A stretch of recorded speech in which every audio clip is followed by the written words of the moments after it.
two kinds of Grihapravesham generally celebrated in India. When a woman gets married, she will do Grihapravesham, that is, she'll enter her husband's house, it's a big event. Not anymore because they've already lived together, you know. Otherwise, it was a major event.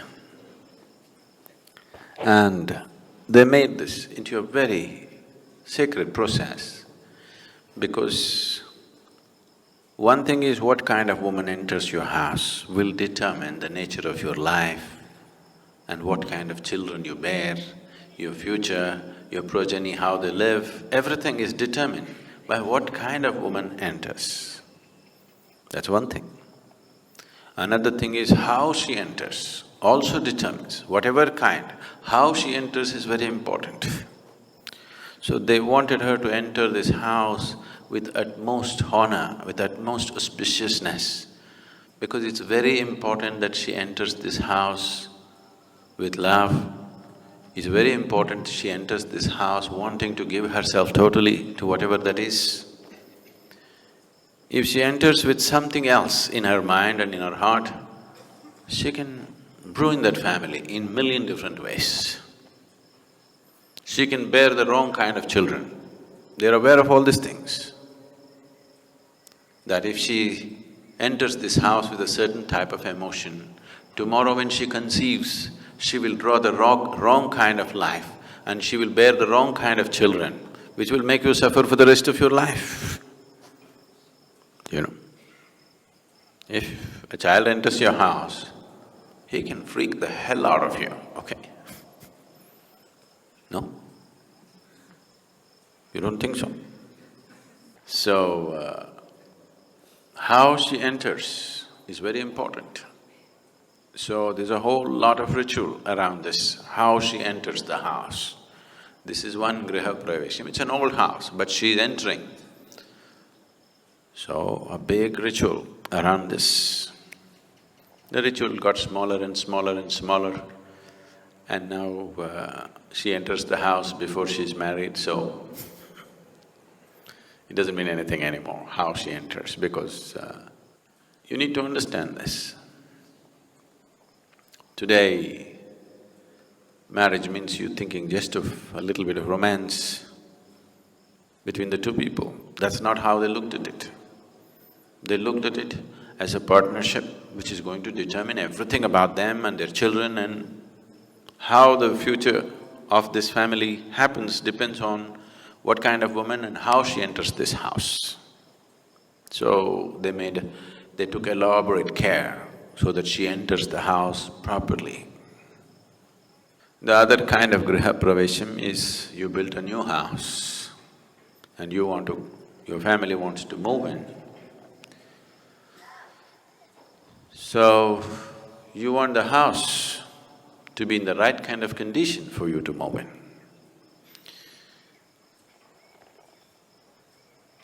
The design of the house, the aesthetics of the house, what kind of paint, what kind of this, all this is different. That is also important. But what kind of energy fills this space is very, very important. So before you live there, nobody ever sleeps in a house which is uninitiated. So it is a minor form of consecrating the space. Before moving into the house must be… the space must be consecrated, otherwise people won't go and live there. All these things that were done were essentially to create a certain enhanced sense of life energy so that the people who live in this house will naturally move towards well-being. And this sense of no human being should live in an unconsecrated space is something which is deep-rooted in this culture, because it is just like if you plant something into this earth, only if the roots are sticking into a rich earth will the flower and the fruit come out. If the earth into which these roots are sticking in is not rich enough, is not enhanced enough to sustain life, flower and fruit will not come. Even if it comes, it will be too meager. It will never be a full-blown flowering, it will never be a full-blown fruiting of the plant. So always these aspects, we gave enormous importance to these aspects of life. It's not just about what you eat, it's not just about what kind of work you do, what kind of space you live in. This is very important in the East.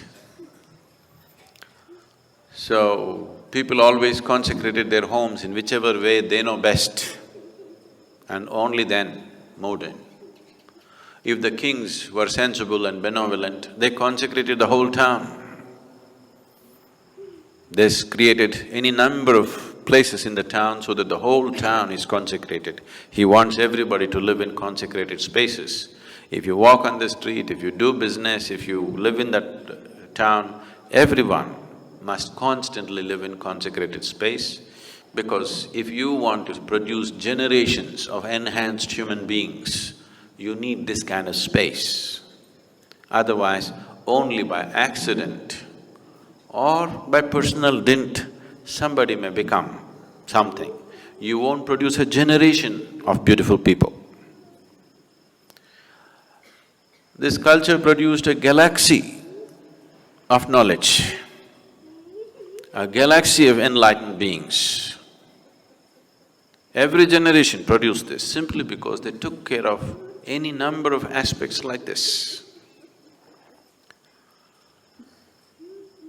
Nowhere else on this planet have single generations of people risen to such glorious heights of knowing as this culture has known. But all that got fractured in the last few hundred years. In the last 800 to 900 years, this got badly fractured because of invasions and displacement of people and so many things. You can produce very great intellects, very great energy, as human beings I'm saying, individual human beings carrying phenomenal sense of energy and intellect and capability. If you create large spaces of consecrated space, large consecrated spaces where the whole generation of people are in touch with that kind of energy and space. This fortune almost every family had, because before they moved into homes, they did this. Periodically, they did something to enhance the house. This is part of almost every house. Every household, at least once a year, conducted the needed rituals and processes to see that the space in the house is enhanced.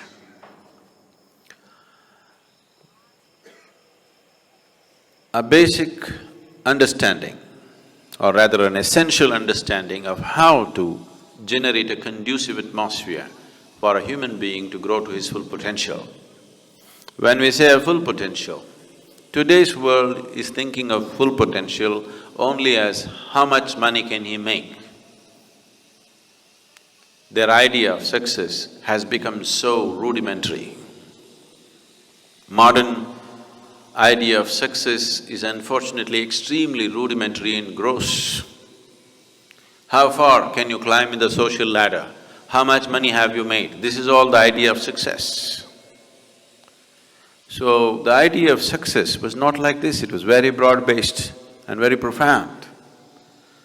Someone was considered successful only if he's in a certain state of blissfulness, if he's in a certain state of knowing about himself and the world that he lives in, and socially he's honored, and materially he's prosperous, and he's able to earn the love of his family and friends and society, only then he's considered a successful man. That's how this society looked at it. It doesn't matter how much money he had, if he did not earn people's love, they would say his life is wasted.